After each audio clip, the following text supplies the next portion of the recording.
ഒരു ചെറുപ്പക്കാരൻ ചെയ്തില്ല. ഇവിടെ ചെറുപ്പക്കാരൊക്കെ ആ വയസ്സാകുമ്പോഴത്തേക്ക് വടി കുത്തി നടക്കും. അമ്മാര് സാധനം ചെയ്ത് വെച്ചിരിക്കുന്നത് ചുമ്മാ പറയുന്നല്ലേ, ഇത് അന്യ സാധനം ചെയ്ത് വെച്ചിരിക്കുന്നത്. നിങ്ങൾക്ക് കാണുമ്പോൾ മനസ്സിലാവും. അത് കണ്ടിട്ടുണ്ടല്ലോ, കണ്ടിട്ട് നമ്മുടെ മനസ്സിൽ നിന്ന് വരുന്ന ഈ പറഞ്ഞേ. വേറൊരു സാധാരണ പടം കണ്ടിട്ട് നമ്മൾ ഇത് പറയത്തില്ല. നമുക്ക് എന്തെങ്കിലും ചുമ്മാ പറയുന്നില്ല, അന്യ സാധനം ചെയ്തില്ല. അത് നമുക്ക് ഇടിയെന്ന് പറയാണല്ലോ, ഉറക്കം കാണിച്ചില്ല. അവിടെ കണ്ടോ ഒരു ഇടി ഇടിച്ചു പപ്പടായി പോകും. ഭയങ്കര സ്ക്രീൻ ബസ് എന്ന് പറയാണല്ലോ, ഒരു രക്ഷയില്ല സ്ക്രീൻ ബസ്. അത് മെയിനായിട്ട് 72-ാം വയസ്സിൽ ഈ സാധനം, 72-ാം വയസ്സിൽ അദ്ദേഹം കണ്ടു കഴിഞ്ഞാൽ നമ്മളുണ്ടല്ലോ കിളി പോയി എന്ന് പറയാം. കിളിയുടെ അറ്റം പോയി, കിളിയുടെ അറ്റം പോയി. അതാണ് ക്ലൈമാക്സ്. കിളിയുടെ അതൊക്കെ അപ്പുറം പോയി. നമ്മൾ 72 ഇല്ല.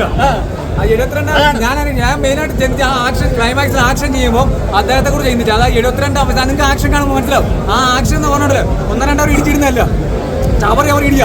ആ ഇടിയെന്ന് പറഞ്ഞ ഒരു റെസ്റ്റില്ല ഇടിയ. ആ ഇടിക്കൊക്കെ ഒരു ചെറുപ്പക്കാരിൽ നിന്ന് ഇടിയെന്ന് പോലെ നമുക്ക് തോന്നുന്നത്. അതുകൊണ്ട് എനർജി ആയിട്ട് അദ്ദേഹം ചെയ്ത് 72 വയസ്സാന്ന് പറയുന്നത് പുള്ളി വേറെ ലെവലിലാണ് കേട്ടോ. അത് സെക്കൻഡ് ഹാഫിലെ പരിപാടി എന്ന് പറഞ്ഞാൽ വേറെ ലെവലിൽ എത്തിച്ചിരിക്കുക. അത് വില്ലന്റെ വില്ലെന്ന് പറഞ്ഞാൽ വലിയ ഹൈറ്റും വെയിറ്റ് ഒന്നും ഇല്ല പുള്ളിക്കാരൻ. പക്ഷെ കണ്ടുകഴിഞ്ഞാൽ പുള്ളിയുടെ ആക്ടിങ്ങിലാണ് ഈ ഹൈറ്റും വെയിറ്റും അജാനമാവോട്ട് തോന്നുന്നത്. അമ്മമാരി ആക്ട് ചെയ്യാൻ പുള്ളി വേറെ ലെവൽ തന്നെ. പുള്ളി തെളിച്ചിട്ടുള്ളതാണ് വേറെ ലെവൽ തന്നെ. പിന്നെ മമ്മൂക്കയുടെ സംഘടന പറയേണ്ട കാര്യമില്ലല്ലോ. ഒരു കിണ്ടിലോ കാണാനോ, അതായത് പ്രാന്തി പിടിച്ചിരിക്കുന്നതിന്റെ മുന്നിലോട്ട് എത്ര വലിയ വന്നോ കൊമ്മ വന്നെന്ന് പറഞ്ഞാലും ഒരു രക്ഷയില്ല. ഇങ്ങനെ നിൽക്കുക ആള് അജാനമായിട്ട്. അത് ചുമ്മാ നിൽക്കില്ല, സ്ക്രീനിങ്ങനെ നിറഞ്ഞിരിക്കുക. വലിയ സ്ക്രീനിങ്ങനെ ഇറങ്ങി നിൽക്കുക. അത് കണ്ടാൽ നമുക്ക് കൈയടിച്ചു. അമ്മാര് സാധനം അടിക്കുന്നത് ആ നടപ്പ് ബിജിഎമ്മൊക്കെ ഒരു രക്ഷയില്ലടാ. ഇത് നമ്മൾ 100 നിസാർ നോക്കില്ല, 100-ലേക്ക് മോളി പോയി. കാര്യം വെച്ചാൽ അങ്ങനത്തെ പാടാ അവിടെ പറയാം. അല്ല ചുമ്മാ തള്ളുന്നതെങ്കിലൊന്നുമല്ല, കറക്റ്റായിട്ട് സത്യസന്ധമായിട്ട് മനസ്സിൽ നിന്ന് തോന്നി പറഞ്ഞ കാര്യമോ. അല്ല ഞാൻ അല്ലാത്തൊരു കാര്യം ഞാൻ പറയാറില്ല. ഞാൻ അങ്ങനെ ചുമ്മാ റീ കൊടുക്കാറില്ല. ഞാൻ ഇത് കണ്ടിട്ട് എനിക്ക് സത്യസന്ധമായിട്ട് പറയണം തോന്നിട്ട് പറഞ്ഞത്. അതാണ് ഫസ്റ്റ് ഹാഫിന് പറഞ്ഞിട്ടുണ്ട്. സെക്കൻഡ് ഹാഫിലാണ് ഈ സാധനം കയറി പോണ്. അതും പിന്നെ കാർ ചേസിംഗ് എന്ന് പറയാറില്ലടാ. കാർ ചേസിംഗ് വേറെ ലെവൽ സാധനം. കാർ ചേസിങ്, ഫൈറ്റ്, വില്ലന്റെ സ്വാഗ്, ഇതൊക്കെ എടുത്ത് പറയേണ്ടതല്ലേ. മമ്മൂക്കയുടെ ഫൈറ്റ് എന്ന് പറഞ്ഞാൽ വേറെ ലെവൽ സാധനം. നിങ്ങൾ കണ്ടു കഴിഞ്ഞാൽ നമുക്ക് മനസ്സിലാവും.